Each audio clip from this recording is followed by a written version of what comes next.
ओम साईं राम। आज का साईं वचन बाबा कह रहे हैं, मेरे बच्चे, तेरे अंदर वह शक्ति है, वह काबिलियत है कि तू मेरी भक्ति में अपनी मंजिल को अवश्य पा लेगा। तू कोशिश कर रहा है उन पद चिन्हों पर चलने की जो मैं तुझे दिखा रहा हूँ। तू हर उस गुण को अपने आत्म हृदय में आत्मसात कर रहा है जो मैं सिखा रहा हूँ। मैं प्रसन्न हूँ तेरी कोशिशों को देखकर। मेरे बच्चे, तू अब कितनी बड़ी मुसीबत में क्यों ना हो, लेकिन तुझे अपने बाबा पर दृढ़ विश्वास है कि मेरे बाबा मेरे साथ हैं, वह मुझे हर परेशानी से बाहर निकाल ही लेंगे। तेरा यही दृढ़ विश्वास तुझे तेरे जीवन में चमत्कार दिखलाएगा। मेरी लीला जो तुझे पता नहीं है कि कब, कैसे और कब तेरे जीवन में कहाँ प्रकट होगी, लेकिन तुझे दृढ़ विश्वास है अपने बाबा पर कि बाबा मुझे अपने संदेशों के माध्यम से बता रहे हैं कि मैं तेरे साथ हूँ। चाहे परिस्थिति बहुत विकराल हो, लेकिन जब तुझे मेरा सानिध्य का अनुभव होता है तो तू एकदम शांत होकर मुझ पर सारी चिंता और भय को त्याग कर आश्रित हो जाता है कि मेरे बाबा हैं, उनकी मर्जी से ही सब कुछ हो रहा है, तो मैं क्यों घबराऊं, क्यों परेशान हूं। उनकी यह लीला है मुझे कुछ सिखाने की, मुझे वह हीरा बनाने की जो अपने जीवन के अनुभवों से दूसरों के जीवन में प्रकाश कर सके। तो मुझे कभी डरना नहीं, कभी घबराना नहीं, कभी हिम्मत नहीं खोना। हर परिस्थिति में जहां मुझे कोई रास्ता ना दिखे, कोई मार्ग न सूझे, सिर्फ अपने बाबा का सिमरन करना है। बाबा का नाम स्मरण ही हमें हर कष्ट से मुक्ति दिलाता है। हमारे सारे ऐसे सवाल जो बेवजह ही पैदा हो जाते हैं, उनसे हमें मुक्ति दिला देता है। हर प्रश्न का उत्तर हमारे अंतःकरण से देकर हमारे बाबा, हमारे गुरु हमारी हर परेशानी को हल कर देते हैं।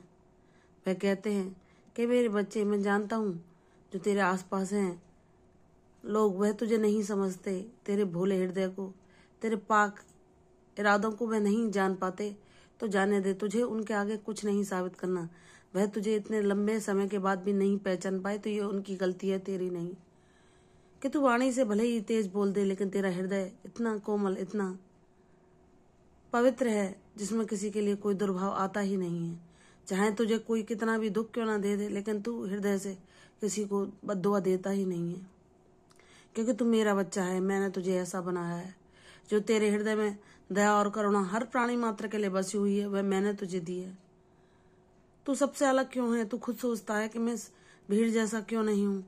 सब लोग अपने मतलब को सीधे करने में रहते हैं, लेकिन मैं किसी को जरा भी दुखी देखकर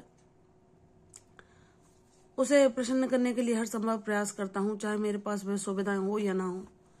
तो मेरे बच्चे, यह गुण ईश्वरीय गुण हैं और ईश्वर ही जिस पर अपनी कृपा करते हैं उसे देते हैं। हर किसी के लिए इस गुण को पाना संभव नहीं।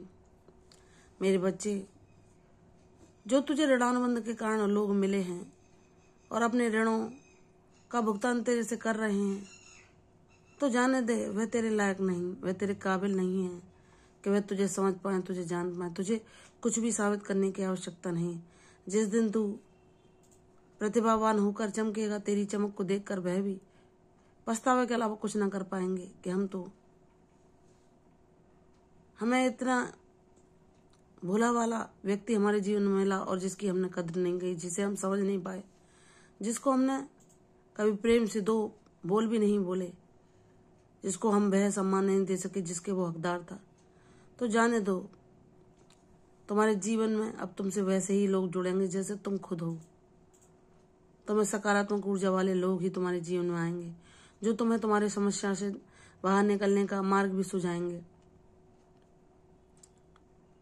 वह तुम्हारे महत्व को समझेंगे, तुम्हारे ज्ञान को पहचानेंगे।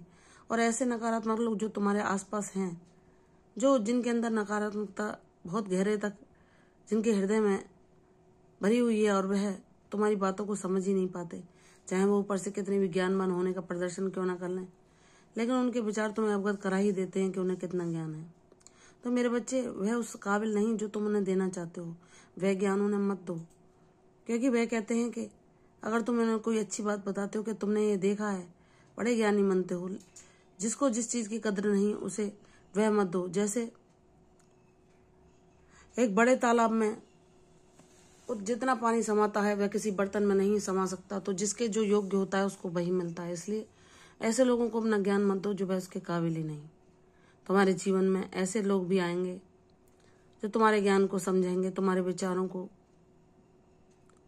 महत्व देंगे, वह तुम्हारी ही जैसी ऊर्जा के होंगे और तुम उनकी संगति में शांति सुकून का एहसास करोगे। जो आसपास अभी लोग हैं वह सिर्फ तुम्हारे ऋणानुबंध के साथी हैं। जब तुम्हारा उनका ऋणानुबंध समाप्त हो जाएगा तो तुम्हारा उनसे कोई लेन देन नहीं रहेगा। तो सिर्फ उन्हें अपने कर्म समझकर अपने कर्तव्यों को पालन करो और कोई लेना देना ना रखो। अपने मन की शांति के लिए जैसे एक कमल का फूल कीचड़ में खिलता है और वहां वह अपनी सुंदरता से अपने उस स्थान को पा ही लेता है जो उसके लिए होता है, वैसे ही तुम कहीं भी फंसे हो, किन भी परिस्थिति में हो, तुम्हारे बाबा उन सब से तुम्हें बाहर निकाल ही लेंगे। तुम मुझ पर विश्वास करो। तुम्हारा विश्वास ही तुम्हारे जीवन में ऐसे चमत्कार को आमंत्रित करेगा जो तुम्हें हर समस्या, हर परेशानी से छुटकारा दिला देगा और तुम्हारे जीवन में शांति, सुकून सब कुछ होगा। तुम जिस आध्यात्मिक पद पर चलना चाहते हो, जिस भक्ति को अपने जीवन में आत्मसात करना चाहते हो, वह तुम्हें मैं आशीर्वाद के रूप में जरूर दूंगा। मुझ पर विश्वास करो। सब योजना तुम्हारे लिए ही हो रही है और सबके पीछे कुछ ना कुछ कारण है जो तुम शीघ्र ही समझ जाओगे। ईश्वर की लीला में ही अपनी मर्जी जानकर प्रसन्न रहना जो सीख जाता है वह हर दुखों और कष्टों से मुक्त हो जाता है। इसलिए बाबा के आदेश का पालन करो, उनकी लीला की प्रतीक्षा करो। तुम्हारे जीवन में भी शीघ्र चमत्कार होगा। प्रसन्न रहो, यशस्वी हो। कल फिर आऊंगी साईं वचन के साथ। तब तक के लिए ओम साईं राम।